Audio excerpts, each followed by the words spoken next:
السلام علیکم ورحمۃ اللہ وبرکاتہ۔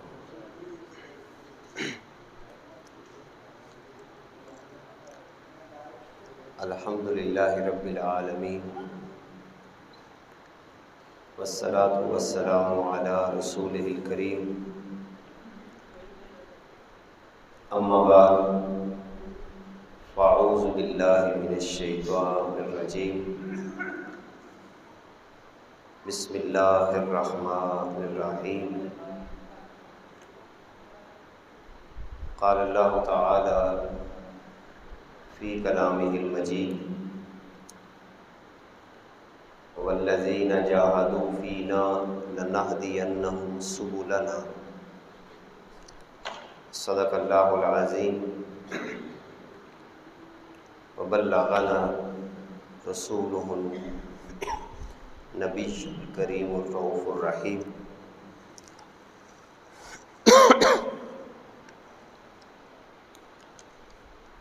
ان اللہ وملائکتہ یصلون علی النبی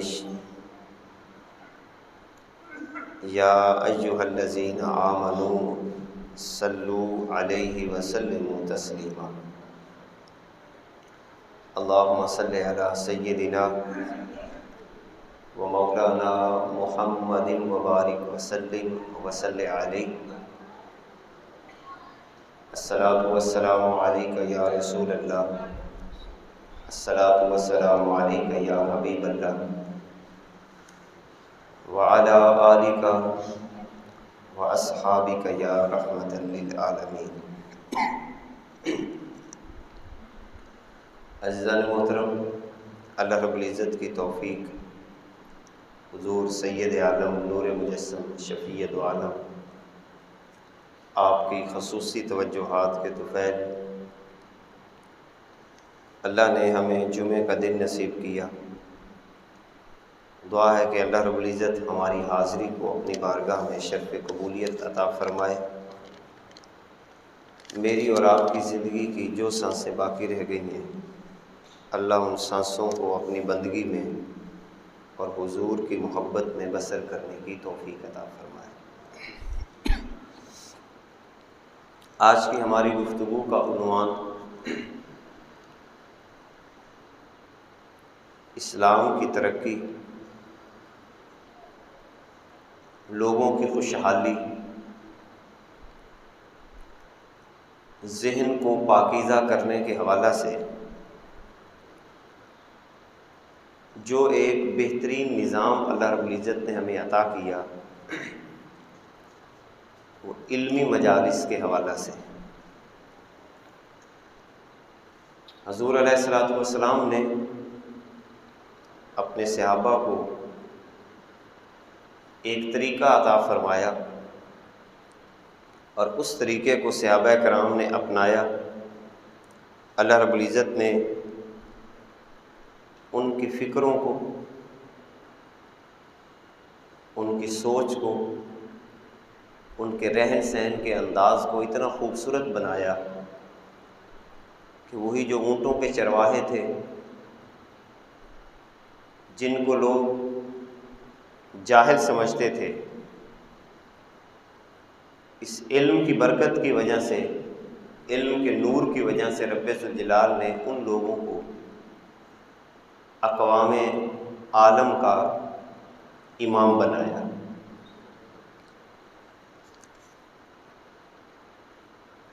یہ ذہن میں رہے کہ اگر کوئی بھی قوم آگے بڑھنا چاہتی ہے، ترقی کرنا چاہتی ہے، اخلاقی حوالے سے، فکری حوالے سے، تو اسے سب سے پہلے یہ کام کرنا ہوگا کہ علمی مجالس کا اہتمام کرے۔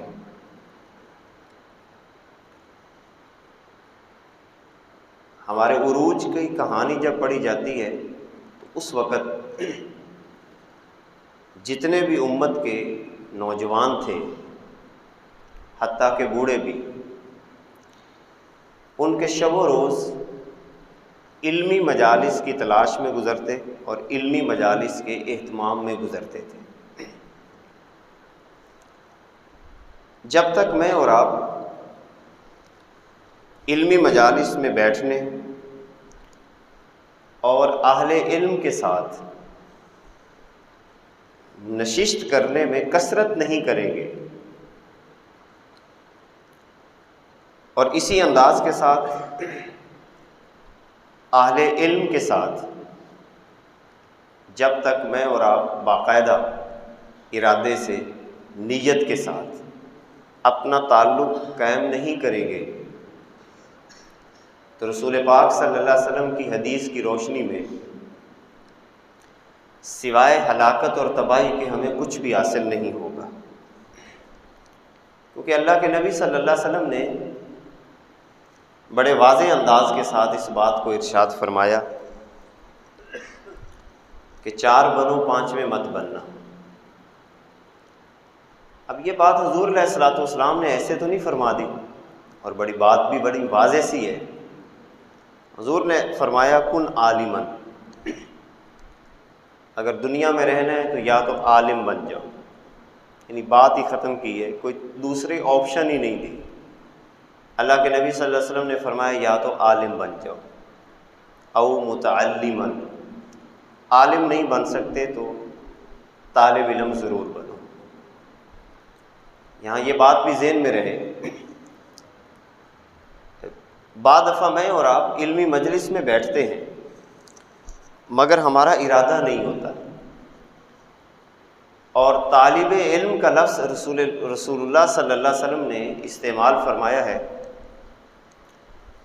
طلب کا اپنا ایک انداز ہوتا ہے، طلب انسان کے اندر پیدا ہوتی ہے، اس کے لیے انسان کا ارادہ بھی چاہیے۔ جیسے بھوک لگی ہو تو کھانے کی اندر طلب پیدا ہوتی ہے، دل کرتا ہے کہ مجھے کھانا ملے۔ پیاس لگی ہو تو پیاس کی طلب پیدا ہوتی ہے کہ دل کرتا ہے کہ مجھے پانی ملے، اور اگر اسے کوئی پانی پلانے والا نہ ہو تو خود چل کے جاتا ہے نلکے کی طرف۔ تو طلب کے لیے ضروری ہے کہ اندر ایک خواہش پیدا ہو، بغیر خواہش کے طلب نہیں پیدا ہوتی۔ تو آقا نعمت صلی اللہ علیہ وسلم نے فرمایا یا تو عالم بنو یا پھر متعلم بنو۔ تیسری بات کائنات کے آقا صلی اللہ علیہ وسلم نے فرمائی اگر یہ نہیں کر سکتے تو کم از کم یہ ضرور کرو کہ اہل علم سے محبت کرو۔ محبت کا تعلق بھی دل کے ساتھ ہے۔ ظاہری طور پر کسی عالم دین کے ساتھ اپنے تعلق کو استوار رکھنا اور دل سے اس کو تسلیم نہ کرنا، یہ بھی محبت نہیں ہوتی۔ محبت کا تعلق بھی انسان کے دل کے ساتھ ہے۔ اسی طرح کائنات کے آقا صلی اللہ علیہ وسلم نے یہ بات بھی ارشاد فرمائی کہ یہ کام بھی تم نہیں کر سکتے تو کم از کم یہ تو ضرور کرو کہ جب کوئی عالم دین کا علم رکھنے والا گفتگو کر رہا ہو، یقیناً وہ اللہ اور اس کے رسول کی بات کر رہا ہوگا، تو کائنات کے آقا نے فرمایا مستمعاً، تو بات تو کم از کم غور سے سن لیا کرو۔ یہ 4 باتیں حضور علیہ الصلوۃ والسلام نے ارشاد فرمائی ان چاروں میں سے کوئی ایک بن جاؤ، ولا تکون الخامسہ، 5ویں مت بننا، اس کے علاوہ کوئی اور نہ بننا۔ اگر تم نے 5واں راستہ اختیار کر لیا تو اب تمہارے لیے ہلاکت کے علاوہ اور کچھ بھی نہیں، ہلاک ہو جاؤ گے۔ ہم اس بات کو تجربہ کے طور پر دیکھتے ہیں کہ جو لوگ بھی علم کے نور سے دور ہیں، علم کی نورانیت سے دور ہیں، یعنی انہوں نے اپنی زندگی کے اندر علمی نور کو حاصل کرنے کے لیے کوشش نہیں کی، یا پھر علم کے ساتھ محبت نہیں کی، علم والوں کے ساتھ محبت نہیں کی، آپ کا اور میرا تجربہ بتاتا ہے کہ ایسے لوگ زندگی میں کبھی سخی نہیں ہوتے، ان کی طبیعت میں کبھی سخ پیدا نہیں ہوتا۔ وہ ہمیشہ الجھے سے رہتے ہیں، ان کی زندگی میں اطمینان نہیں آتا، ان کی زندگی میں ایک خاص قسم کی لذت نہیں پیدا ہوتی۔ بڑی پیاری بات ایک شاعر نے اپنے شعر کے اندر لکھی، عربی کا ایک شعر ہے، من لم یذق طعم المذلہ، جو بندہ علم کی تلاش کے اندر ذلت کے ذائقے کو چکھتا نہیں ہے، یعنی بڑی سیدھی سی بات ہے کہ جب آپ علم پڑھیں گے تو آپ کو علم کی تلاش کے لیے اپنے آپ کو نیچا کرنا ہوگا۔ یہ ہو ہی نہیں سکتا، خدا نخواستہ میری اور آپ کی طبیعت میں تکبر بھی رہے، میں اپنے آپ کو بڑا بھی سمجھوں اور علم حاصل کر سکوں۔ علم اور تکبر آپس میں کبھی اکٹھے نہیں ہو سکتے۔ علم اسی کو آتا ہے جس کی طبیعت میں سب سے پہلے ادب کی کیفیت پیدا ہوتی ہے۔ بے ادب، متکبر، گھمنڈی انسان، غرور کا مارا ہوا، یہ کبھی طالب علم بن ہی نہیں سکتا۔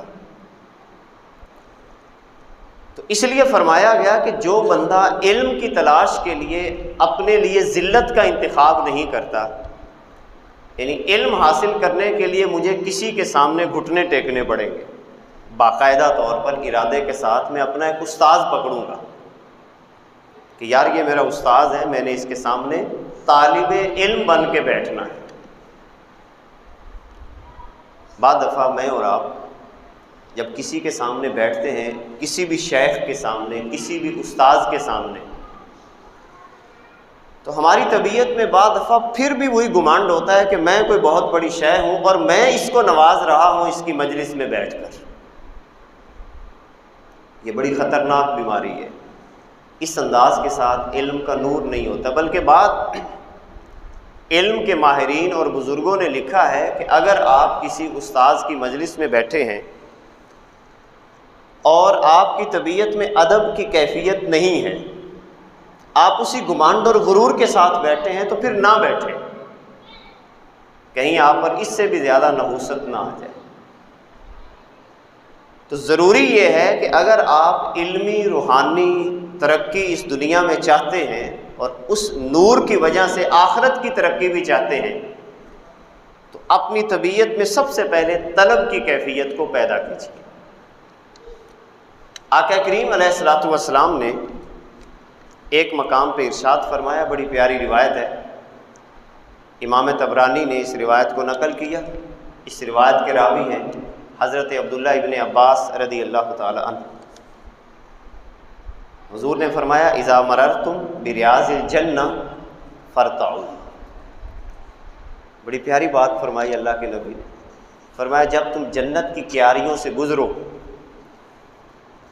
تو چر لیا کرو، فارتعوا، چر لیا کرو۔ قیل یا رسول اللہ وما ریاض الجنہ، عرض کی گئی، صحابہ نے عرض کی حضور جنت کی کیاریاں کیا ہیں؟ تو کائنات کے آقا نے فرمایا، قال مجالس العلم۔ حضور علیہ الصلوۃ والسلام نے فرمایا علم کی مجالس، جہاں پہ پڑھا جا رہا ہو، پڑھایا جا رہا ہو، علم کا نور بانٹا جا رہا ہو، تو یہ جنت کی کیاریاں ہیں۔ وہ لوگ کتنے خوش نصیب ہیں جو یہ جنت کی کیاریاں سجا کے بیٹھ جاتے ہیں، ان جنت کی کیاریوں کو سجا کے بیٹھ جاتے ہیں، جو چرنا چاہے آ کے چر لے۔ ایک اور حدیث پاک میں اس مقام پر کائنات کے آقا صلی اللہ علیہ وسلم نے لفظ ذکر کا بھی استعمال کیا کہ جب تم جنت کی کیاریوں سے گزرو تو چر لیا کرو۔ تو سوال کے جواب میں حضور علیہ الصلوۃ والسلام نے لفظ ذکر کا استعمال کیا۔ یہ یاد رکھیں کہ احادیث میں تضاد کبھی نہیں ہوتا، گویا کہ کائنات کے آقا صلی اللہ علیہ وسلم نے علم کی مجلس کا لفظ بھی استعمال کیا اور ذکر کا لفظ بھی استعمال کیا۔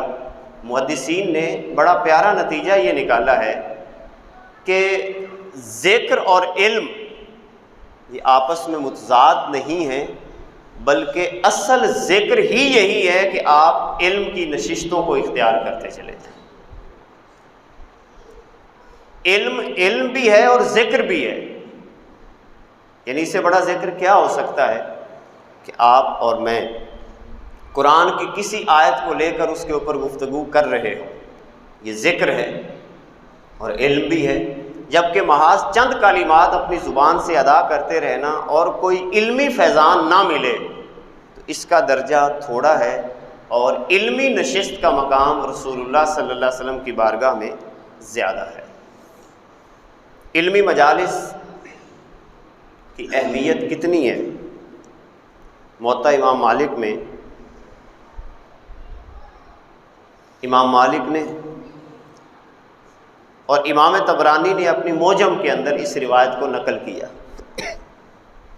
کائنات کے آقا صلی اللہ علیہ وسلم فرماتے ہیں ان لقمان قال لابنہ، حضرت لقمان علیہ السلام نے اپنے بیٹے کو کہا یا بنی علیک بمجالست العلماء، اے میرے پیارے بیٹے تم پر لازم ہے علماء کی مجلس کو اختیار کرنا۔ واستمع کلام الحکماء، حکماء کی بات کو سننا، غور سے سننا، یہ تم پر لازم ہے۔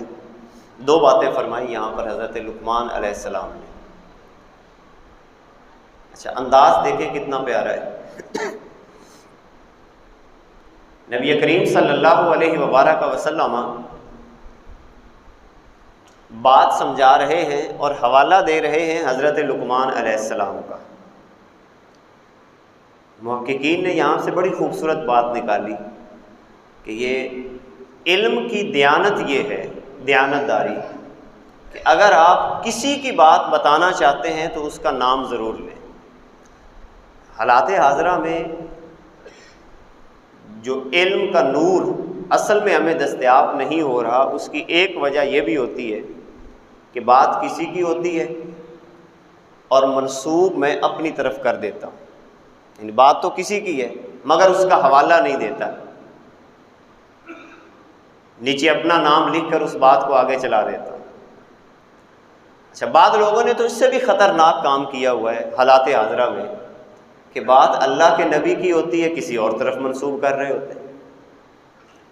یہ بہت سارے جاہل صوفیاء نے ایسا کام کیا ہوا ہے کہ بات نبی کی ہوتی ہے، کریم آقا صلی اللہ علیہ وسلم کا فرمان ہوتا ہے، اور وہ کیا کرتے ہیں، حضور علیہ الصلوۃ والسلام کی بات کو کسی بزرگ کی طرف منسوب کر دیتے ہیں کہ فلاں بزرگ نے یہ بات کی ہے۔ یہ بہت بڑی علمی خیانت ہے۔ سید الانبیاء ہو کر، اشرف الانبیاء ہو کر، دیکھیں جب بات بتانے لگے ہیں تو باقاعدہ حوالہ دے رہے ہیں کہ لقمان علیہ السلام نے اپنے بیٹے کو یہ بات کی۔ علمی خیانت نہیں کی آقا کریم علیہ الصلوۃ والسلام نے، جبکہ حالات حاضرہ میں یہ علمی خیانت بھی کثرت کے ساتھ ہو رہی ہے۔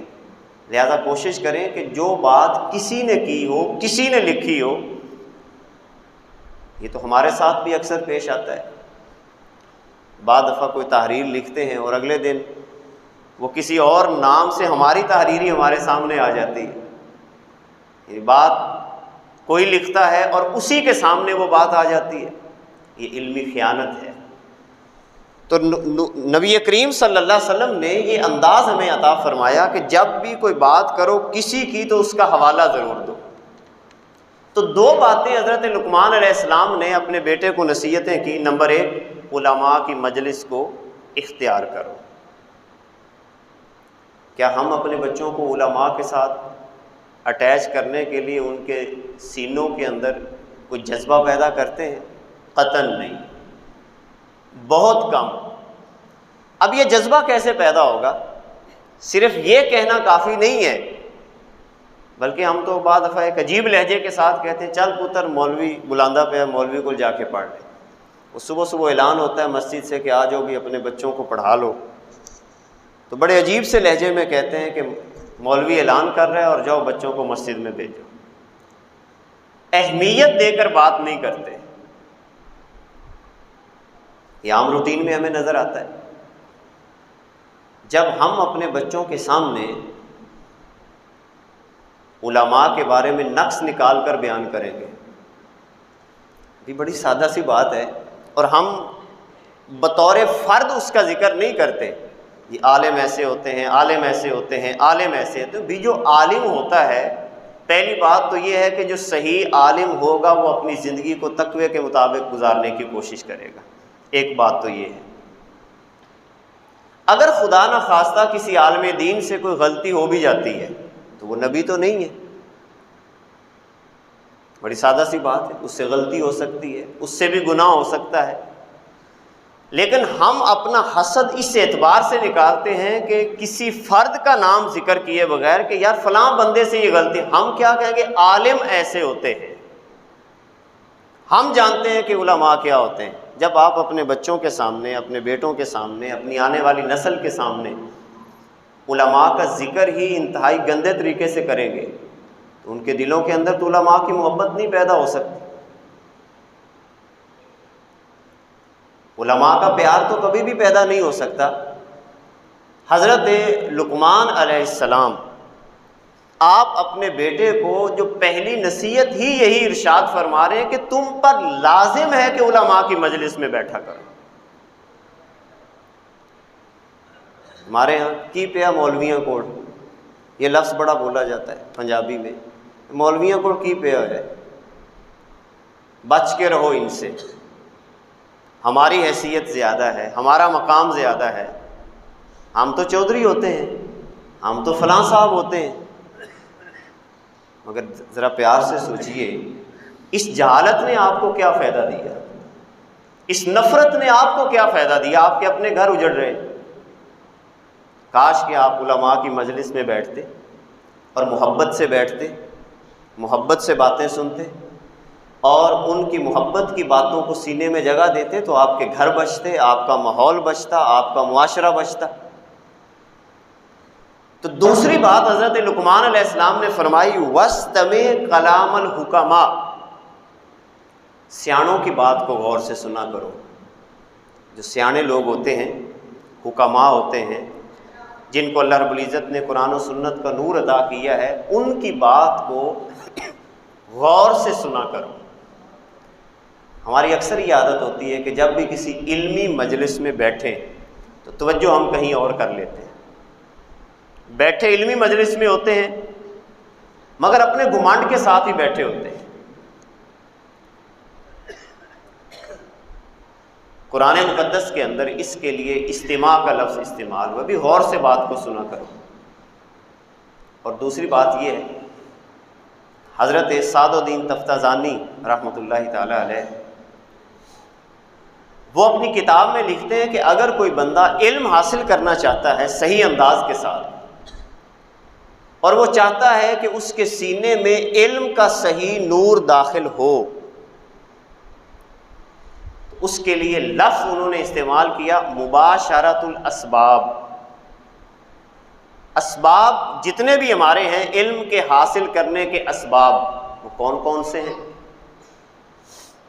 حواس خمسہ، ہماری آنکھ، اس سے علم حاصل ہوتا ہے، کانوں سے علم حاصل ہوتا ہے، زبان کے اندر جو اللہ نے قوت ذائقہ رکھی ہے اس سے علم حاصل ہوتا ہے، سونگھنے کی حس اللہ رب العزت نے ہمارے رکھی ہے اس سے علم حاصل ہوتا ہے، اور پورے جسم کے اندر جو چھونے کی حس ہے اس سے علم حاصل ہوتا ہے، اور پھر توجہ اور دھیان، یہ اگلی چھٹی چیز ہو گئی، توجہ اور دھیان۔ تو حضرت سعد الدین تفتازانی فرماتے ہیں کہ آپ کے جب تک سارے کے سارے اسباب، جب آپ کسی علمی مجلس میں بیٹھے ہوں تو براہ راست باقاعدہ استاذ کی طرف نہیں لگے ہوں گے، آپ کو صحیح علم حاصل نہیں ہوگا۔ صحیح علم حاصل کرنے کے لیے پوری توجہ چاہیے، حضرت لقمان علیہ السلام نے بڑی پیاری بات فرمائی اپنے بیٹے کو. فرمایا اے میرے بیٹے، اگر تو مردہ دل کو زندہ کرنا چاہتا ہے فَإِنَّ اللَّهَ يُحْيِي الْقَلْبَ الْمَيِّتَ بِنُورِ الْحِكْمَةِ كَمَا يُحْيِي الْأَرْضَ الْمَيِّتَةَ بِوَابِلِ الْمَطَرِ. علماء کی بات کو بڑے پیارے انداز کے ساتھ اپنے بیٹے کے ذہن میں ڈال رہے ہیں کہ اے میرے بیٹے، بے شک اللہ مردہ دل کو زندگی عطا کر دیتا ہے حکمت کے نور کے ساتھ، جیسا کہ وہ مردہ زمین کو تیز بارش کے ساتھ زندگی عطا کر دیتا ہے، بالکل اسی طرح علم کے نور سے اللہ رب العزت مردہ دلوں کو زندہ کرتا ہے. علم کے نور سے مردہ دلوں کو زندہ کرتا ہے. علم کس سے حاصل کیا جائے، اس کا انداز بھی کائنات کے آقا صلی اللہ علیہ وسلم نے ہمیں عطا فرمایا. کس بندے کی مجلس کا انتخاب کیا جائے، کس بندے کی مجلس میں بیٹھا جائے جہاں سے ہمیں صحیح علم حاصل ہو. حضرت عبداللہ ابن عباس رضی اللہ تعالی عنہ اس روایت کے راوی ہیں. قیل یا رسول اللہ صلی اللہ علیہ وسلم، حضور تشریف فرما ہے، حضور سے سوال کیا گیا یا رسول اللہ صلی اللہ علیہ وسلم ای جلسائنا خیر، ہماری سب سے بہترین مجلس یا ہمارا سب سے بہترین ساتھی جس کے پاس ہم بیٹھتے ہیں وہ کون ہو سکتا ہے. کتنا پیارا سوال ہے. اس کا سادہ سا مطلب ہے صحابہ یہ پوچھ رہے ہیں کہ ہم کس کے پاس بیٹھا کریں، کس کی صحبت میں بیٹھا کریں، کس کے پاس اپنا وقت گزارا کریں. حضور علیہ الصلوۃ والسلام نے 3 باتیں یہاں پہ ارشاد فرمائی کہ اس شخص میں 3 خوبیاں ہوں گی. جس بندے میں یہ 3 خوبیاں ہوں اس کے پاس بیٹھ جایا کرو، اور جس بندے میں یہ 3 خوبیاں نہ ہوں اس کے پاس بالکل نہ بیٹھا کرو. اب آپ اس روایت کو سننے کے بعد تھوڑا سا جائزہ لیجئے گا کہ ہم کثرت کے ساتھ کن لوگوں کے پاس بیٹھتے ہیں. کیا ان 3 خوبیوں والوں کے پاس بیٹھتے ہیں یا اس کے علاوہ بیٹھتے ہیں؟ نبی کریم صلی اللہ علیہ وسلم نے پہلی خوبی یہ عطا فرمائی من ذکرکم اللہ رؤیتہ، کہ جس کو دیکھنے سے تمہیں اللہ یاد آئے. یہ اس کی پہلی نشانی ہوگی. اب کتنی سادہ سی علامت ہے، کوئی فلسفہ نہیں ہے لمبا چوڑا. فرمایا جس کے پاس بیٹھنے سے تمہیں اللہ یاد آئے، اس کے علاوہ کوئی اور یاد نہ آئے. ہمارے ہاں تو مزاج مختلف ہیں. جس کو دیکھنے سے شراب خانہ یاد آئے، جس کو دیکھنے سے چوری اور ڈکیٹی کا پہلو یاد آئے، جس کو دیکھنے سے عزت نفس کو مجروح کرنے کا انداز یاد آئے، جس کو دیکھنے کے ساتھ خدا نخواستہ انسان کے دل کے اندر تکبر پیدا ہو، گھمنڈ پیدا ہو، تو پھر ایسے شخص کے پاس تو نہیں بیٹھنا چاہیے. آپ تلاش کریں ایسے بندے کو جس کو دیکھنے سے اللہ یاد آتا ہو، کیونکہ اللہ کے نبی فرما رہے ہیں کہ تمہارا بہترین ساتھی ہم نشین وہی ہے جس کی پہلی نشانی کیا ہے کہ جس کو دیکھنے سے اللہ یاد آئے. نمبر 2 وزاد فی علمکم منطقہ، کمال کی بات فرمائی. فرمایا اس بندے کے پاس بیٹھا کرو جس کی گفتگو سننے کے بعد تمہارے علم میں کوئی نہ کوئی اضافہ پیدا ہو، تمہارا علم بڑھے، تمہیں علم کا نور دستیاب، اس کے پاس بیٹھا کرو. یہ دوسری علامت حضور علیہ الصلوۃ والسلام نے عطا فرمائی.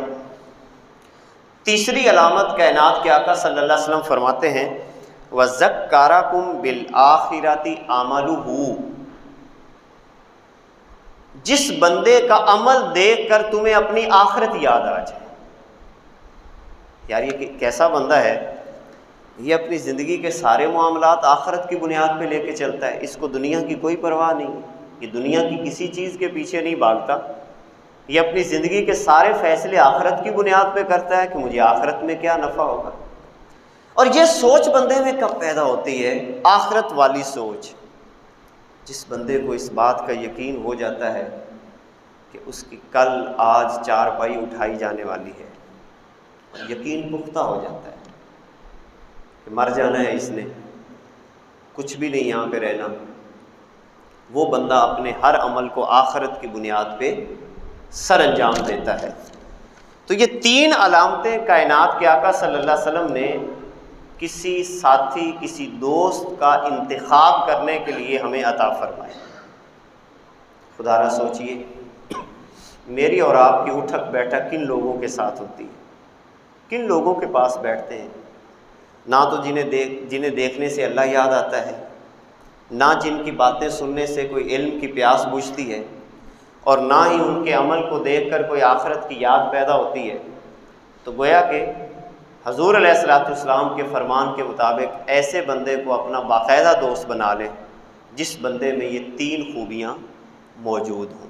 جہاں کہیں بھی ایسا بندہ ملے اس کا پلو پکڑ لیں، اس کو جانے نہ دیں، اس کے قدموں میں بیٹھ جائیں، اس کے سامنے اپنے گھٹنے ٹیک دیں اور اس کے سامنے اپنی پوری زندگی وابستہ کر لیں۔ میں پورے یقین کے ساتھ کہتا ہوں کہ جس شخص کی خوبیاں رسول اللہ صلی اللہ علیہ وسلم بیان فرما رہے ہوں، ایسا بندہ کبھی آپ کو ڈوبے گا نہیں، بلکہ ایسا بندہ آپ کو ہمیشہ عروج کی طرف لے کے جائے گا۔ یعنی وہ بندہ جو آپ کو دنیا کا غلام بنانا چاہ رہا ہے، اور وہ بندہ جس کو دیکھنے سے آپ کو دنیا یاد آتی ہو، جس کی باتیں سننے کے بعد میرے اور آپ کے دل کے اندر دنیا کی محبت پیدا ہوتی ہو، یا جس کا عمل دیکھ کر ہم خود دنیا کی طرف آگے بڑھتے ہوں، حضور نے فرمایا ایسے بیلی کو دوست نہ بناؤ، ایسے شخص کو دوست نہ بناؤ۔ ایک اور بات بڑی اہم ہے کہ مجلس میں بیٹھا کیسے جائے۔ ہمارے یہاں بعض دفعہ آداب مجلس کا بھی دھیان نہیں کیا جاتا، اس کی وجہ سے بھی بہت ساری نحوستیں ہماری طبیعت پہ نازل ہو جاتی ہیں۔ جب کوئی شخص پڑھا رہا ہو، خاص طور پہ کسی کلاس روم میں حدیث پڑھا رہا ہو، تفسیر پڑھا رہا ہو، ہم میں سے خدا نخواستہ بعض لوگوں کی ایک عادت ہوتی ہے، اپنی توجہ حاصل کرتے ہیں کہ میں آ گیا ہوں، یعنی بتانا یہ چاہ رہے ہوتے ہیں کہ میں آ گیا ہوں، اونچی سے سلام کریں گے دور سے تاکہ میں متوجہ کروں کہ میں آ گیا ہوں۔ یا بعض دفعہ ایسا رویہ اختیار کرنے کی کوشش کریں گے کہ بھئی میری یہاں پہ شناخت ہو کہ میں آ گیا ہوں۔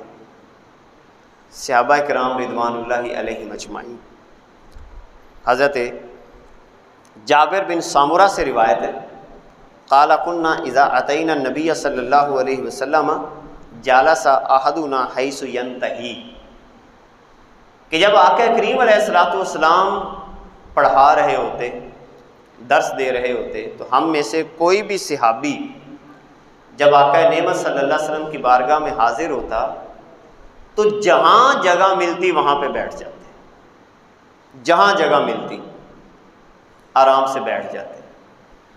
اچھا، یہاں پر تھوڑا سا ادب یہ بھی ذہن میں رکھیں، مجلس کے آداب میں یہ شامل ہے کہ اگر آپ پہلے آئے ہیں تو آپ کوشش کریں آگے ہو کے بیٹھیں، سوائے کوئی انتظامی مجبوری کی آگے ہو کے بیٹھیں۔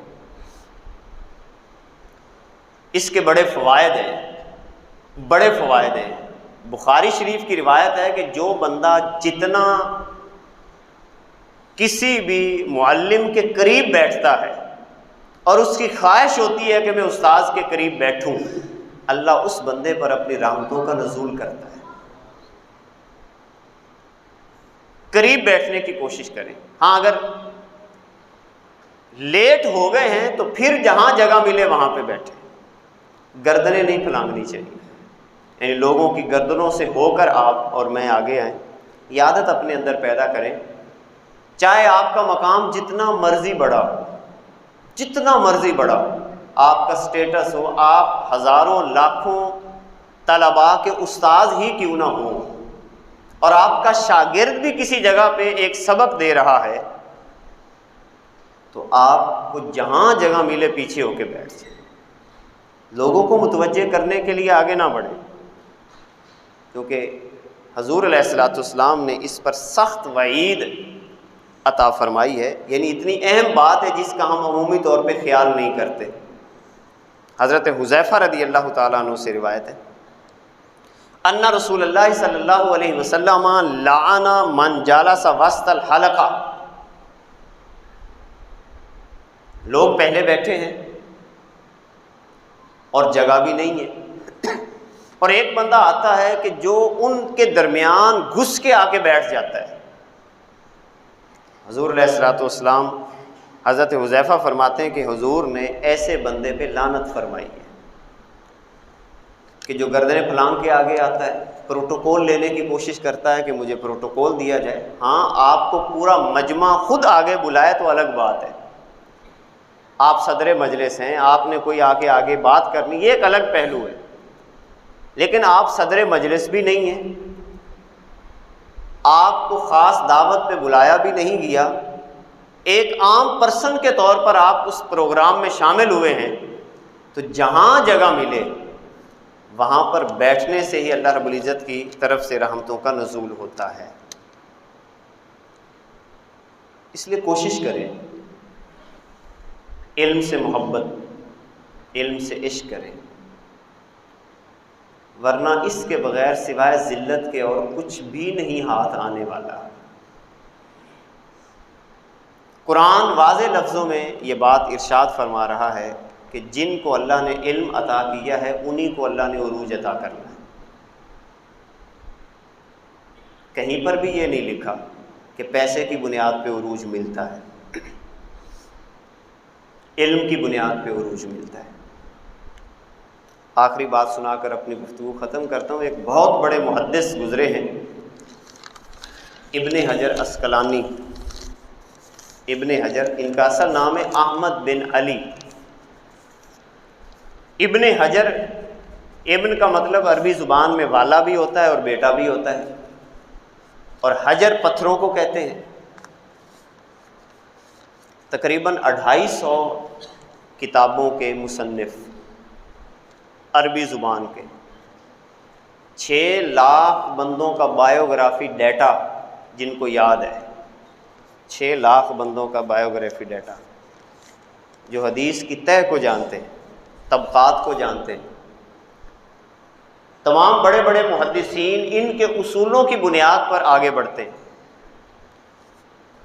غریب گھرانے سے تعلق رکھتے تھے، اللہ دیکھے کیسے عروج عطا فرماتے۔ ان کے والد یا دادا، انہوں نے کوئی فیصلہ کیا اپنے دور کے اندر، اور اس وقت کا جو بادشاہ تھا یا اس علاقے کا حاکم تھا، بعض لوگوں کو چدراہٹ کا نشہ تو ہوتا ہی ہے نا، وہ فیصلہ ان کے خلاف جا رہا تھا۔ انہوں نے بادشاہ کے ذریعے اس کو قید کروا دیا، یہ فیصلہ ہمارے خلاف آ رہا ہے لہذا ہم تو اس کو قید کرواتے ہیں، اور وہ جیل میں چلے گئے، اس وقت کی جو جیل تھی، اور جیل کے ذریعے پتھر کوٹنے کا کام ان کے ذمہ لگ گیا۔ بادشاہ کہتا رہا کہ تو اپنا فیصلہ واپس لے لے، میرے حق میں فیصلہ کر دے، ہم تجھے آزاد کر دیں گے۔ کہنے لگے میں اپنے ایمان کا سودا تو نہیں کر سکتا، پتھر کوٹتے رہے۔ یہ جو ابن حجر تھے، جن کا اصل نام احمد بن علی تھا، غریب آدمی تھے اور کسی رئیس زادے کے گھر بطور ملازم کام کرتے تھے، پھٹے پرانے کپڑے جیسے ہمارے ہاں ایسے لوگوں کے ساتھ ہم رویہ اختیار کرتے ہیں، وہ گھر کے کام کاج کرتا۔ اس رئیس زادے کے بیٹے کا نام ضیاء الدین تھا۔ ضیاء الدین کسی مدرسے میں پڑھنے جاتا اور یہ بطور خادم اس کی کتابیں اٹھانے، بستہ اٹھانے کے لیے احمد بن علی یہ ساتھ ساتھ چلتے۔ ضیاء الدین استاذ کی مجلس میں بیٹھ جاتا اور یہ جو احمد بن علی ہیں یہ جوتیوں والی جگہ پہ بیٹھ جاتے، جوتیوں والی جگہ پہ جا کے بیٹھ جاتے۔ استاد پڑھا رہا ہوتا، یہ سن رہے ہوتے۔ جب بھی کوئی استاد سوال کرتا ضیاء الدین سے، اس کو جواب نہ آتا، یہ پیچھے سے ہاتھ کھڑا کر دیتے جوتیوں والی جگہ سے، سر مجھے آتا ہے۔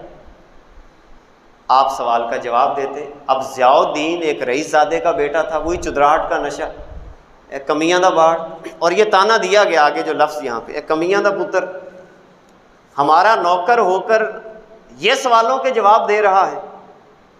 ضیاء الدین نے اپنی ماں کو جا کے شکایت لگائی، ماں بڑی کرخت تھی، اس نے کہا تو کون ہوتا ہے کہ میرے بیٹے سے سوال کیا جاتا ہے اور تو اس کا جواب دے دیتا ہے؟ اور اس نے ایک تانا دیا اس خاتون نے احمد بن علی کو، اور لفظ استعمال کیا ابن حجر، او ابن حجر۔ یہ تانا کیا؟ او پتھر کٹن آڑے ہو، جیسے ہمارے ہاں بھی لوگ تانا دیتے ہیں نا، وہ گڑے بنان آڑے ہو، وہ فلاں کام کرنے والے، وہ فلاں کام کرنے والے۔ تانا دیا اس خاتون نے حضرت احمد بن علی کو، آپ خاموش رہے۔ بالآخر اسی انداز کے ساتھ بڑھتے رہے جب پورے علاقے کے بڑے بڑے محدثین اکٹھے ہوئے اور ایک خاص قسم کا امتحان لیا گیا حدیثوں کے بارے میں، حدیث کی سند کے بارے میں، تو ہر سوال کا جواب احمد بن علی دے رہے۔ پتھر کٹن والے دا منڈا جواب دے رہا ہے۔ اساتذہ تو باہر سے آئے ہوئے، انہوں نے کیا پتا تھا کہ یہ بچہ کون ہے؟ انہوں نے اس علاقے کا جو بڑا استاد ہوتا ہے احمد بن علی کو مقرر کر دیا۔ لیکن حاسد لوگ تو حسد پھر بھی کرتے ہیں۔ ضیاء الدین نے کیا کیا؟ پھر حاکم وقت کا سہارا لیا اور احمد بن علی کے خلاف پروپوگنڈا کروایا۔ یہ پتھر کٹن والے کا منڈا اتنا آگے چلا گیا، پروپوگنڈا باقاعدہ کروایا اور اس مدرسے سے نکلوا دیا۔ قربان جائیں ان بڑی عظیم شخصیتوں پہ، انہوں نے کوئی ماتھے کے اوپر بال نہیں لائے۔ جو اللہ والے ہوتے ہیں وہ اپنا معاملہ اللہ پہ چھوڑتے ہیں۔